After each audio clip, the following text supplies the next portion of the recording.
All right, thank you for staying with the Monday Report. It's time for that discussion that we said on the Town Hall State of Devolution. We are assessing that, considering that there is a 7th annual Devolution Conference happening in Makueni from the 23rd to the 26th of this month. We'd like to know from you, what is your assessment of devolution? At Trevor Mbija, at Citizen TV Kenya, use the hashtag Monday Report. Let's start that discussion right now. Let me introduce my guests real quick. Starting from my left, Honorable Eugene Wamalo is here, Devolution CS. Thank you so much for making time. And Governor Kivutha Kibwana is also here with us, Governor for Makueni, the host county for the Devolution Conference. Thank you so much for making time as well. Asante. CS, I'll start with you. 8 years after devolution, what is your assessment? First, let me take this opportunity to thank you for giving us this opportunity to invite Kenyans to the 7th Devolution Conference that will be taking place in Makueni beginning 23rd to the 26th. And we're very happy to have our host governor here, Professor Kibwana. Yeah. And we will be using that platform to reflect on the 8-year devolution journey in our country. And I would say it's a transformative journey that has touched every corner of Kenya, that has touched every part of our country. Yeah. But it's not without challenges. We'll also be looking at some of the challenges that this journey has faced and is facing currently. One of them being the challenge of climate change, which will be the theme of this conference this year, and to see how we can mobilize subnational governments working with the national government to deal with the challenge of climate change. Yeah. So it will be a great platform to reflect on this journey. Okay. Governor, what is your assessment? Again, let me also appreciate the fact that we are in this space talking about the 7th Devolution Conference in Makueni, Wote. Yeah. And I welcome, all Kenyans who will be attending. I think from independence, one of the most important things, of course, was 1963, when we got independent and a new constitution. Yeah. Then the 2010 constitution, and within it, devolution. I think devolution is revolutionary. And many parts of the country which felt they were excluded, when resources now started flowing into those areas, the so-called marginalized areas, they began to feel they are part of Kenya. And I think today, when you ask people from all over the country, they will tell you that devolution is God-sent. Devolution has given them a new impetus in their lives. And so for me, I wish we had never discontinued devolution from independence, and it had continued. Yeah. If that had happened, we would today be just like those tigers, those countries that have gone very far. So far, so good. As Waziri has said, there are challenges, and those challenges have to be addressed so that in the next 10 years, devolution matures, and we are in a good place where the relationship between the national government and subnational governments is harmonious, and we take our country forward. Yeah, Governor, you say that it is revolutionary, but there are challenges, like you've mentioned. Let's delve into one of the biggest challenges, pending bills. Contractors and suppliers are still complaining that counties don't pay. The president has given several orders that all pending bills should be cleared. In fact, Treasury estimates it at about 100 billion on the county's level. What really is the problem? How come counties can't pay? Most of the times, actually, we don't get money to the counties in time. Sometimes you may have 3 months, 4 months, before months are released from the Treasury. Yeah. And so if you're told to pay bills and you don't have the money, then there is a problem. Of course, if all the things that you have done as projects were budgeted for, then you should be able to pay them. But because of the cash flow, and some of it is attributable to currently to COVID-19, because when KRA does not collect enough funds, then it takes a long time for us to get money. Like now, we haven't gotten money for July to pay salaries, or we haven't gotten money for August, and the Senate is still to do what it must do so that the money can begin to flow. So I think one has to be careful there in terms of apportioning blame, because sometimes it is because the money is not available, and for 3 months, we don't get the money. But every county must be able to pay every bill And actually, if we don't pay, then even a governor should be personally responsible. Okay. CS, what do you think is the lasting solution to this pending bills issue? I think we just have to prioritize them. Yeah. And I think with my colleague, CS Yatani, we've held meetings with our governors, and we've said whenever funds are released, priority should be given to pending bills so that they are cleared. And this is just not for county governments. The president has made it very clear, even for national government, the ministries, we must pay our bills. And some of these bills, Trevor, you find that, you know, we have young people who are trying to do business for the first time. You've gotten a job with a county, you've borrowed some money somewhere, you've delivered services, then you are not paid, and auctioneers come to you. So we really must ensure this is paid. We've also had a few cases of where there's been change in leadership. Maybe one governor has come in, and some pending bills were for the previous governor, and he wants to give priority to those of his and not the previous one. So these are issues that we must address. Yes. Governor, you know, it's not enough to say that the money sometimes is late. Even if it is late, were these projects and these supplies not budgeted for? And even if they were, why don't you prioritize them? You know, if you undertake any projects that are not in a budget, that is a criminal offense. You should be taken to court because you are supposed to only do those things that are in the budget. So after a contractor completes, or service provider completes the job, then they need to be paid. Sometimes the so-called pending bills are somebody has completed something that is budgeted for, but money has not flowed so that they can be paid. So that it is not as if it's something outside the budget, and therefore there is no money to pay it, and that's why the county is struggling to pay it. So I think it's important to define the pending bills in a proper way, because if a governor is able to authorize things to be done which are not budgeted for, or a county minister or a county CEO, then that is a criminal offense according to the law. So I think there sometimes the county governments are really blamed for some pending bills which are not really, properly speaking, pending bills, because we are still waiting for the money to pay. But because the money is not there, of course the contractor will say, I finished my job and I need the money, but if I haven't received money for 3 months, 4 months from Treasury, then I can't pay. CS, have you done a review of how the county operates, and what are your recommendations? For example, when they collect revenue, why can't they just clear their bills? Because the law now compels them to first remit the money back to the national government, then the government sends the money back to them. What's the point of all that? Actually, we've been tracking, and I must thank my colleague, CS Yatani. The National Treasury has been very particular, and we have been monitoring. And we have the list of those counties that have done very well in clearing the bills, and those that have done poorly. And once in a while, whenever the money is being released, we have been able to say we will withhold money for these particular counties that have not paid their bills. And that way, we've had counties actually prioritizing. And we'll continue doing so that we ensure that every service provider gets their right. Thank you. So according to you, this is not an issue of money being sent to them late. It's an issue of prioritizing. Yes, prioritizing. We know that sometimes there's been a bit of delay in terms of disbursing these monies. As you know, the COVID-19 situation is not really a local problem. It's a global problem that is not just a health crisis. It's also an economic crisis, and we've had those constraints.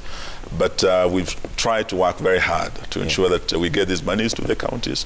But when the counties receive the money, we also want to follow up to ensure that they prioritize the spending bills. Thank you. Governor, you know, CS Ukuri Atani asked MPs just last month, to back his plan to freeze the release of cash to counties which have persistently defied the presidential order of paying pending bills. Would that be a fair penalty for the counties? Well, as I tried to emphasize, I think this question of pending bills is misunderstood, because if you know how much money you're getting from the Treasury and how much money you also collect as own source revenue, and you budget for that money, the question of pending bills should not arise, because you have all the money to pay, unless some of the projects have been done by your own source revenue, you estimate, and you didn't achieve it. Then, of course, in that situation, you can have a problem of there are some projects which you are budgeted for, but you did not meet your own source revenue. So I think in many ways, this is not a major problem, I think, in terms of most of the counties. One cannot say that this is like the priority problem. I think as devolution unfolds, still the center and the periphery, that is the national government and the county governments, there is sibling rivalry, and sometimes counties are blamed for things that really are not the main things. And I wish there was more cooperation, more partnership, more harmony between the national government, the county governments, the MPs, the senators. Actually, governors have been, and Waziri has really helped in his term for that closeness. But governors have been carrying really a huge load in terms of devolution. Even some of the resources that we get, sometimes they're even less than 15%.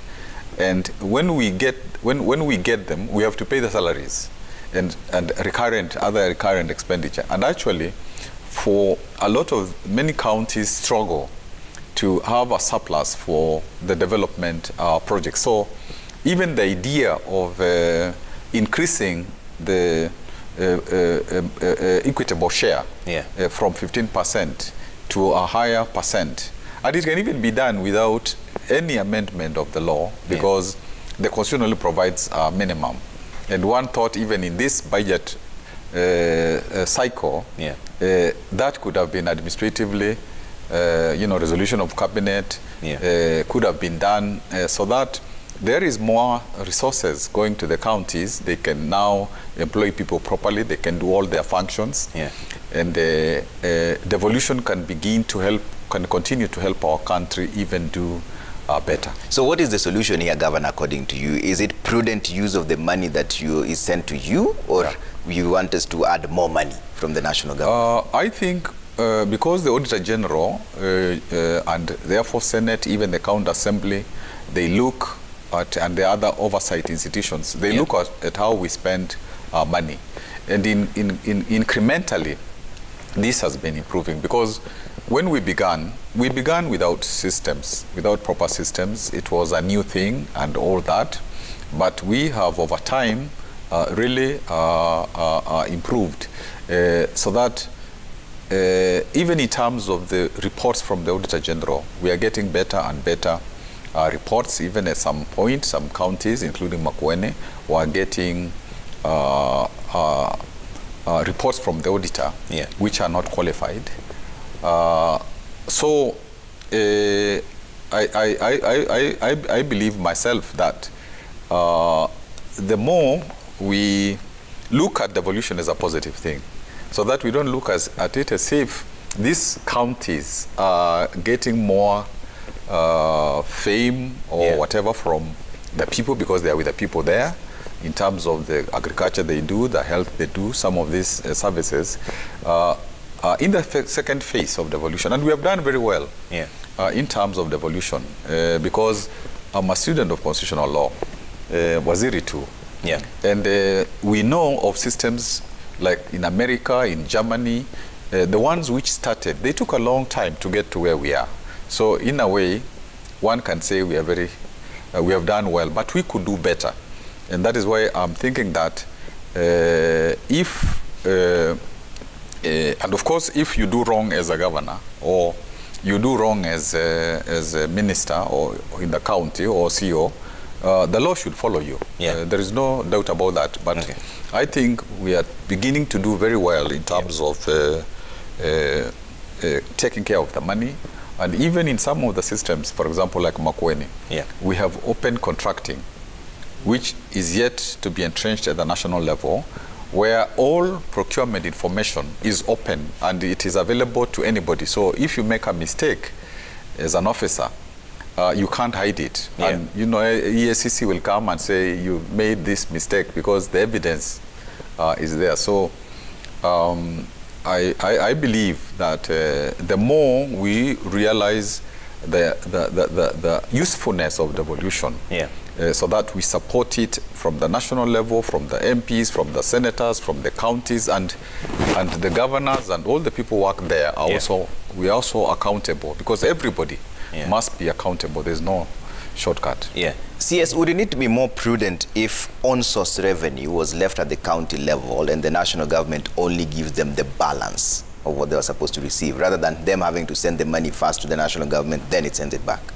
I think there's another area where we have a challenge. I think we've looked at the challenges of pending bills, but apart from that, we have this challenge of dwindling on-source revenue, where we have over-reliance on the national treasury, and we have very little being done to generate more on-source revenue at the ground. There are very few counties that have done well, and we must really congratulate these governors, some of whom have embraced technology in revenue collection, creating new revenue management systems that have more or less doubled in terms of revenue collection.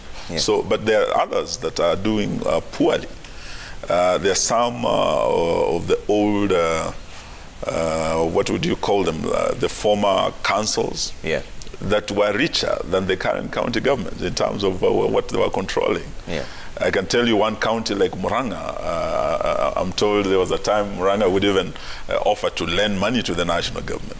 There's a county like Bungoma, when we had Pascari Nabwana, one time he offered money to the Queen. I mean, these were county councils doing very well, but when you look at what the county governments are now collecting is far less. So it's an area that we're addressing. In terms of policy as national government, we have the on-source revenue policy that the National Treasury has put in place. We want to work with the counties to see how we can give them more capacity. But apart from on-source revenue, I think we also have the challenges of corruption. I think in terms of the resources going to the counties, the main object of devolution under Article 174 is really to devolve resources and decision-making for the people, to make their own decisions at the grassroots, but not to devolve corruption. But we've had a situation where, of course, when we devolve money going down, the sharks also follow the money. And in the process, unfortunately, we have devolved corruption. And you would see, Trevor, that since we started devolution, there are serious corruption cases ongoing. And we have some of the governors who are in court facing serious charges. And not just governors, even at the national government level, the president has been very categorical. If you're involved in corruption, whether you're a cabinet secretary or a PS, we have colleagues who are facing charges. So this is one area that, as we reflect on our journey, we need to look at, even as we're looking at devolving more resources. And I agree with Professor that there are counties that have done very well, and we deserve to be given more. Because with the little that Professor has been receiving in Makueni, I've been there, and it's one of the model counties, actually, in terms of achieving and delivering services to the people. I think it is a case that we need to build.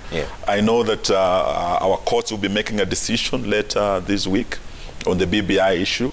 And the main thing we're looking at the devolution family is to see how we can get more resources down to the counties, so that we turn these counties into new engines of socio-economic transformation of our country.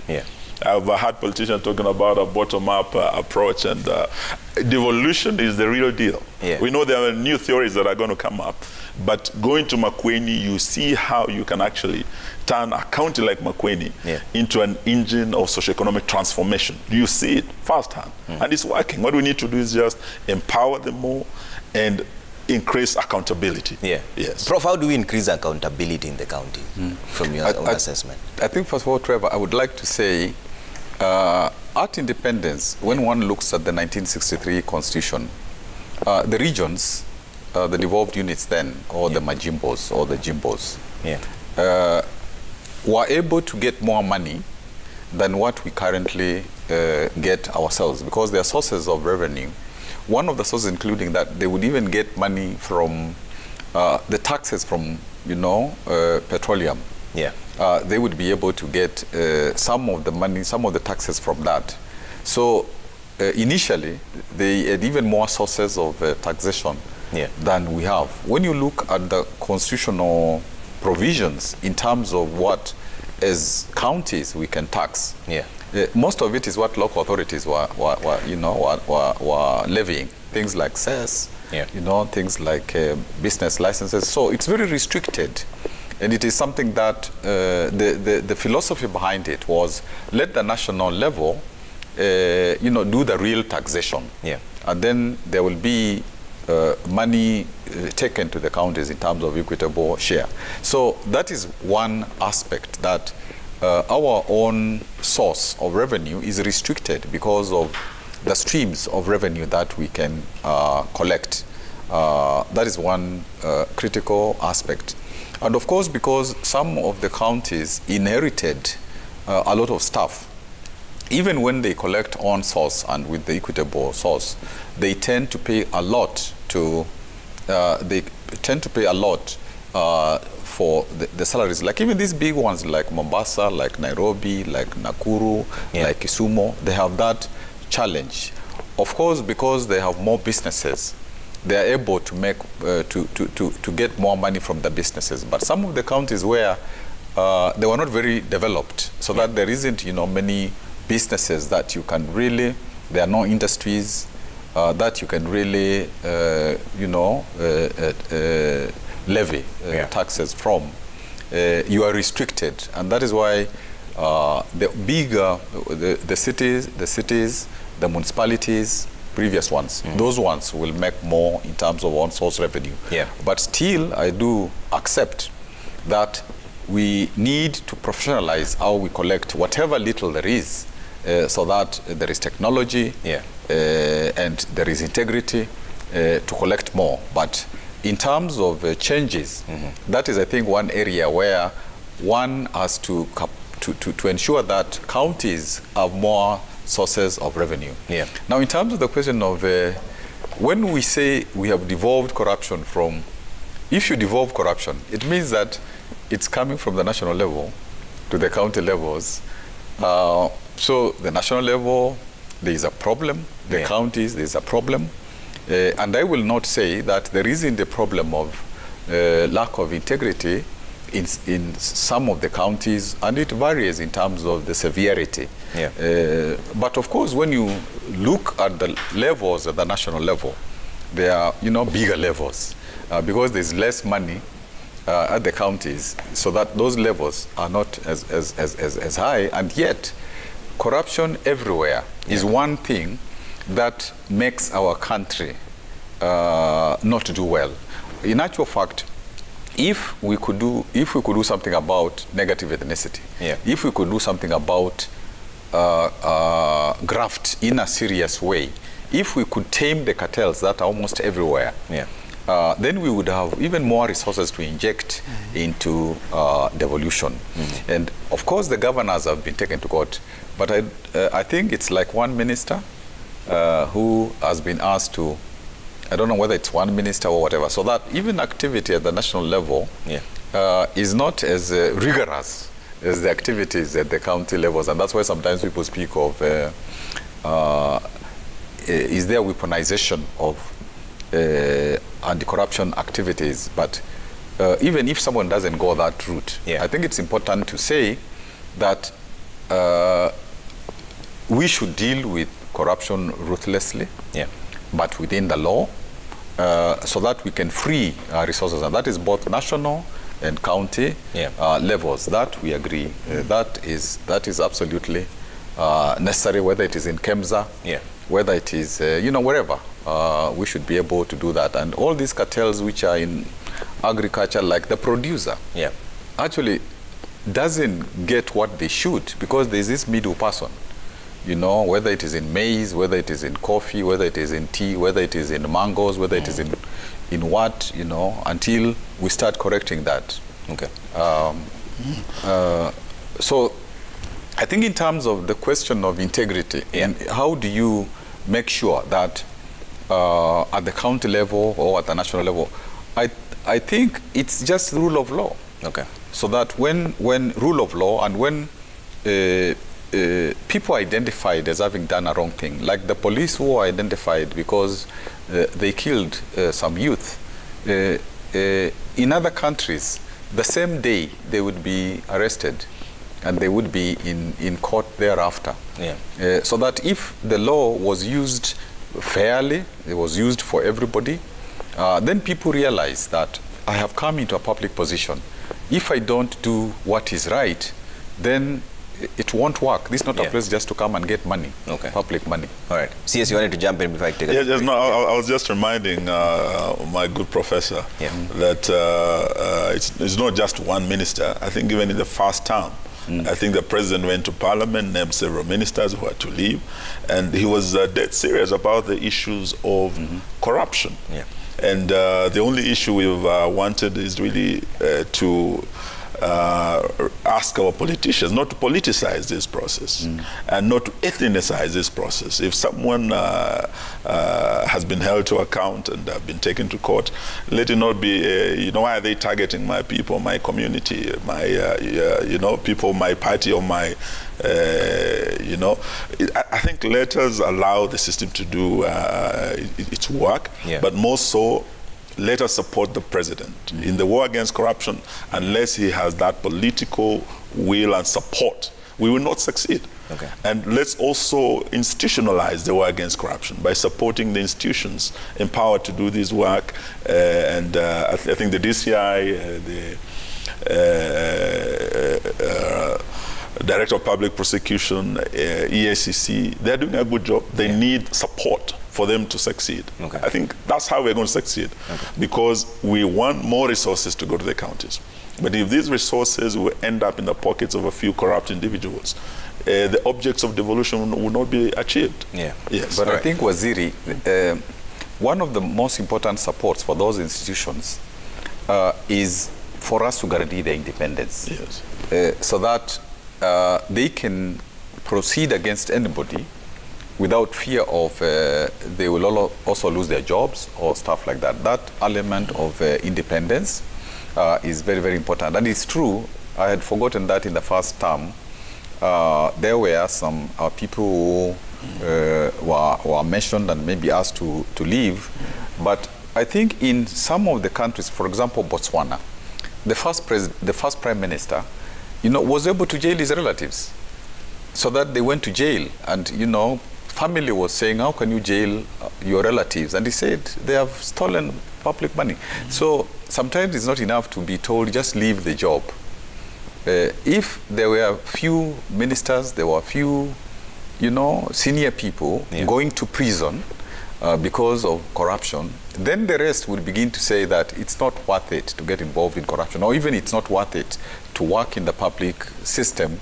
I'd better just go into the private sector and do my thing there. Okay. I have to take a quick break here on my Monday report. When we come back, I see some of your questions and some of the video questions, as well as posing them to my panelists.